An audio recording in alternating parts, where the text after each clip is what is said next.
We are back. It's the Joe Holka Show presented by FanDuel. Trending wide receivers for Week 14, diving into how we can use the narratives and chatter around the industry to find an edge at the most important position in fantasy football and DFS. And if we're talking about wide receivers, you know exactly who is here. Yahoo Sports Reception Perception is YouTube channel. And if you haven't subscribed to that, I don't know what you're waiting for. But Matt Harmon, how we doing, my man? Doing good, Joe. Man, it's kind of coming down to the home stretch here. You know, fantasy playoffs are starting in season-long leagues. You know, we still have some big games coming up. You know, a lot of these teams, especially in the NFC East, it feels like everybody is playing each other over the next few weeks or whatever. So it should be good, man. It should be a good time of year, and I'm looking forward to it for sure. And I appreciate you having me on as always.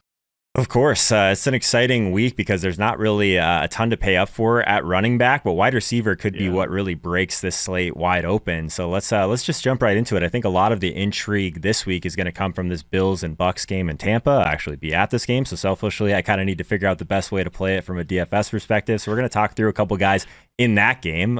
Evans and Godwin, I think, are going to be extremely popular. The injuries that have happened to Buffalo, they don't have Tre'Davious White to really stop these like big-bodied wide receivers. So how would you kind of break down those guys specifically in this matchup, but also just like, I don't know, man, this Tampa Bay offense has been so prolific, and now we get even Buffalo coming back after pretty crazy conditions that we just saw. Like, this game's going to be in Tampa Bay, and I guess a nice welcoming for them for sure.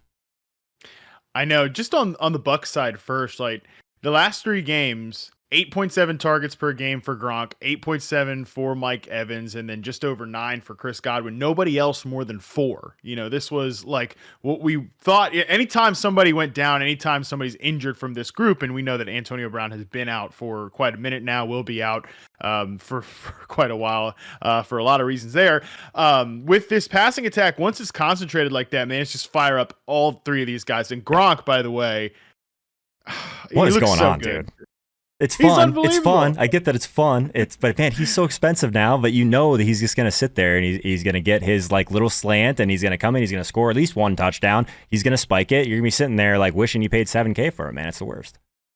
I know, and I have been playing him the last couple of weeks just because. I mean, when Brady's got him, like he's gonna go to him. Like that has basically been the way this year. I think he looks so much better, smoother, more explosive than he did last year. Obviously, it's only been in limited samples, so maybe that has something to do with it too. You know, he sat out for such a long time with injuries that he's been able to be healthy whenever he's been out there. So it's all good news for Gronk. You know, he's going to be a major factor, but it doesn't really take anything away from Mike Evans or Chris Godwin. Even though Chris Godwin doing a lot of that power slot stuff leads the team in targets per game over the last 3 weeks. He has been, I think, the most consistent guy of this pass catching corps. Like, they really can't make Chris Godwin expensive enough for me to not want to play him. You know, last week he was too cheap going against the Falcons, kind of coming off a quiet game, like a game plan induced slower game against the Indianapolis Colts. I talked about that in several different places. Like, we know that when you play like a traditional cover 2 team like that, and Brady's been beating Tampa 2 back when it was popular before, and now it's like kind of coming back. Cover 2 defenses are like back in vogue again.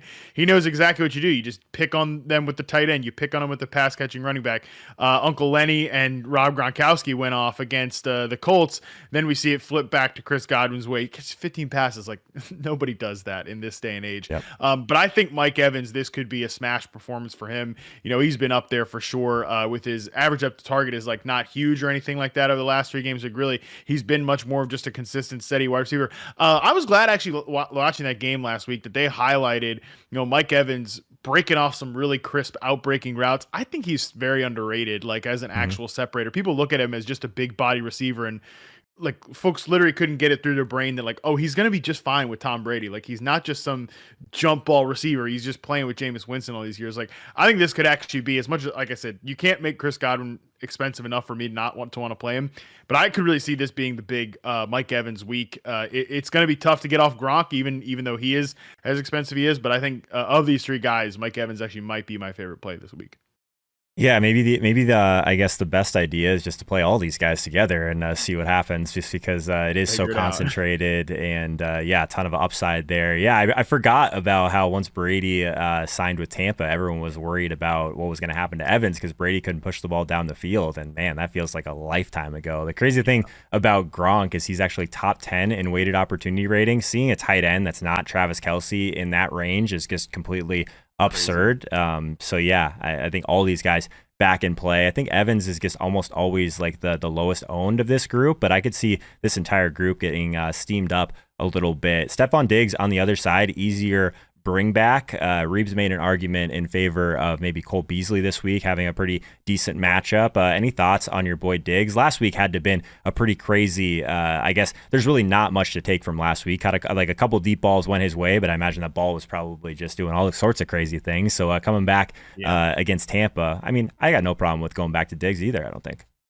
No, not at all. I mean, it was pretty funny watching before that game, seeing the clips of the weather and, folks like, well, we probably can't really take away anything from this game, but you know how the media cycle works. People still trying to make like big grand view takeaways from that game. Yeah, people are hating on Mac Jones. Like, hey, they won, man. He didn't have to throw. That seems pretty cool to me. I'd love to not throw and win a game like that. It's awesome. I know. I love Matthew Judon after the game. Like, shout out to everybody on offense, except Mac. He didn't really have to do anything to hand off the ball. It's like, it was pretty funny. Yeah, no, I mean, I wouldn't.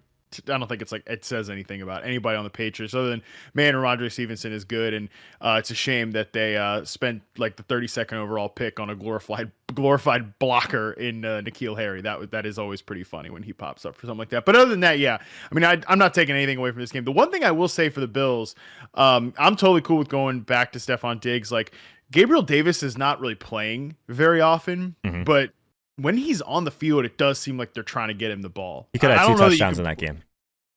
Easily. And I think he only ran like 10 routes or something like that, but it was he's like still a very averaging.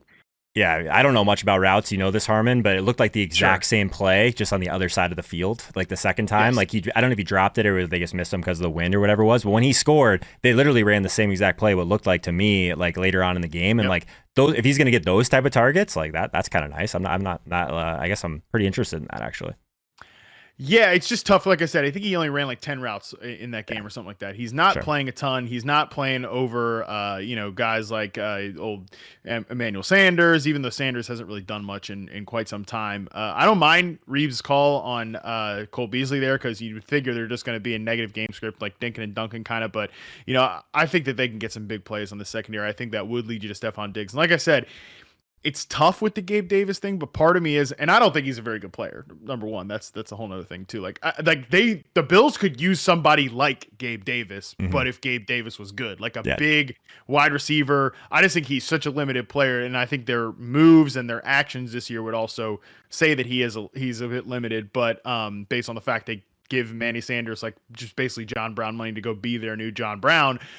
I don't know though. Like the Gabe Davis thing is a little tempting just because when he has been on the field, it's been clear like Josh Allen's looking for him. He's averaging just over 3 targets per game over the last 3 weeks. So like like I said, hard to trust him at all, but it's just something I want to monitor, like the news with Gabe Davis, like maybe in a few weeks or something like that. If he's playing more, they're trying to get more juice in this passing attack.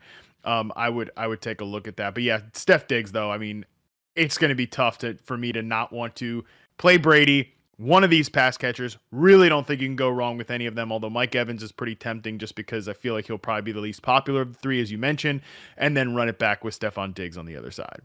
Oh, you better believe I'm playing Stephon Diggs if I'm going to that game. So before we move on, Harmon, something I'm super excited about. I have a second YouTube channel for the Joe Holka Show now, so make sure you guys subscribe over there immediately. We're just over 500, as you guys can see in this little box right here, this little live ticker. Going to be rolling out more clips from the guest, a bunch of exclusive analysis type of stuff that you're not going to be able to see anywhere else. Link in the description if you want to help support. Not easy to build something like that in the middle of the season, but I'm going to try.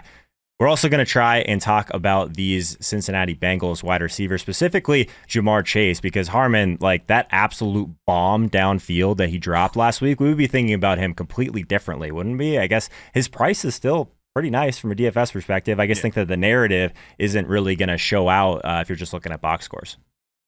Yeah, we talked about this on our show on receptionperception.com. It's on their YouTube show as well. He was just running so hot on the early part of the season in the deep ball variance category. I mean, unsustainably hot, which just show you he's good. I mean, he looked like a legitimate top 10 receiver, and then it's like swinging all the way back the other direction here at this point in the season. So I think at some point he levels out in the middle. The opportunity right now between him and T. Higgins, like it has definitely shifted towards T. Higgins. T. Higgins leading in targets, air yards, everything over the Bengals' last 3 games. They had their bye recently as well. So I think T. Higgins is just healthier. I think he's playing a lot better, and he's a good player. He's not. I think Jamar Chase is better. He will be better in the long run. Like I have zero questions, concerns about Jamar Chase. But yeah, you're right though. If he snags that pass, nobody's sitting here thinking about like, man, is Jamar Chase hitting the rookie wall or something like that. But that conversation is definitely out there.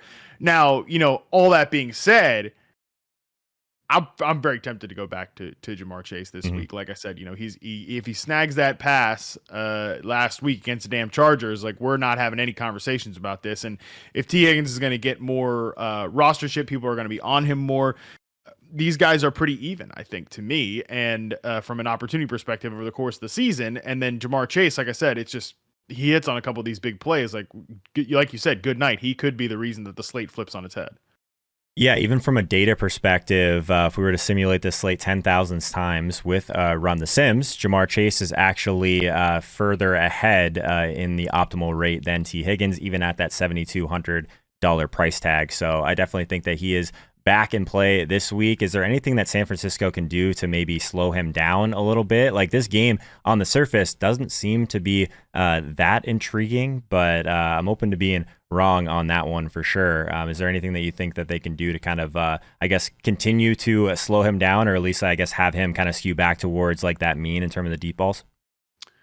I think, we've seen a lot of teams really dictate extra coverage to Jamar Chase. Chase actually mentioned that this week and said like I'd like to move around a little bit more. I don't know quite what he means like that because in college he was a pure X receiver. It's like they didn't necessarily line him up in the slot almost ever, because we know like Justin Jefferson was the slot receiver during that 2019 season, and then they had Jamar Chase playing as, like I said, the pure X. I mean, sometimes they'd motion like a running back out, like Clyde Edwards-Helaire would motion out to the outside receiver, and then that would put Chase like very, very infrequently as the interior slot guy there, but still lined up on the line of scrimmage. So, I mean, he was never a guy that was a pre-snap motion player anyway. So I don't know quite what he means by that. I mean, maybe he's just saying like we could be more diversified in our route distribution, stuff like that.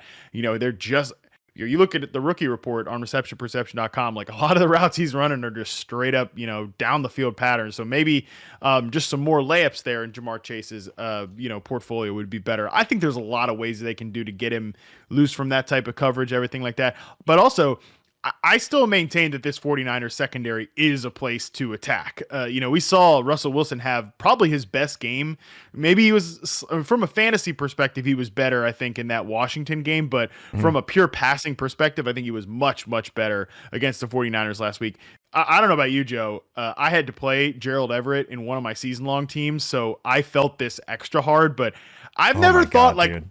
I mean, I think got me like 0.7 points, and it felt like he deserved less than that. So well, if a ball hits you in the chest in the end zone and you can't even get your hands on it, like it literally bounced off like his stomach and didn't even touch his fingertips, I'm pretty sure, man. So that's rough. I'm pretty sure like kicked it up to the 49ers defender. I mean, I've never thought like this guy might be like throwing the game for his team, but I at least thought about it for a second with Gerald Everett. Like, so Russ's day could have been even better if Gerald Everett doesn't do that.